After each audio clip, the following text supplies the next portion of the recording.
The beginning of the Parsha tells us that it says, Zos Chukas HaTorah. This is the law of the Torah. And then it tells you about the laws of the Parah Adumah, of the red heifer.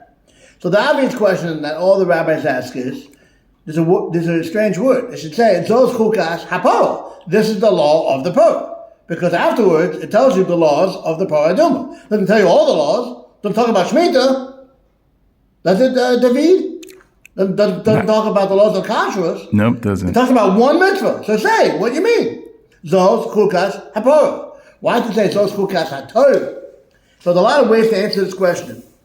The Tolna Rebbe, being from Philadelphia, so the Tolna Rebbe, this is actually Reb David Tolna, says an interesting pshat. He says as follows, that we know that there's a concept, in fact I mentioned it in the last of our Torah, that the Parah Adumah has this dual aspect to it, that it purifies those that are impure, and it does the opposite. It makes pure those that are not pure. Because it has both aspects. The truth is, learning Torah and doing mitzvahs are also like that. The Gemara tells us that Torah is a Sam Chaim. It is medicine. If the right people take a certain medicine, then it's good for you. If you don't have a sickness and you take a medicine for that sickness, it is bad. Torah and mitzvahs can also have a negative aspect to it. If you, like we discussed in the last of our Torah, if you become a Baal Gaiva, if you become a haughty person, and you think you're special because you learn Torah and you do mitzvahs, then the actual learning of the Torah can become similar to the bitter medicine that is inappropriate for a person that does not have the ailment that the medicine is coming to fix.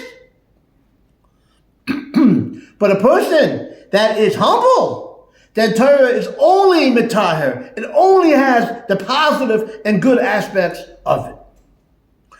Just like the Gemara tells us, that water is only good. Water starts off high and it goes to a lower place. Also, Torah is compared to Mayim, that Torah is only going to be good if it's like Mayim. If it starts high and it lowers you, and a person becomes a person becomes a humble person. So that's why it says Zos Chukas HaTorah, because it's not only the Parah, it's actually the laws of Torah. Torah is also like that. Torah has the dual aspect, just like the Parah. If you learn Torah and you stay humble, then it's great. But if you learn Torah and do mitzvahs and you become at a high level, but you become haughty, then it's like the medicine for the person that's inappropriate for. It's a great lesson to learn. We should learn Torah, do mitzvahs, but don't become about gaiva, don't become haughty. A Shabbat Shalom.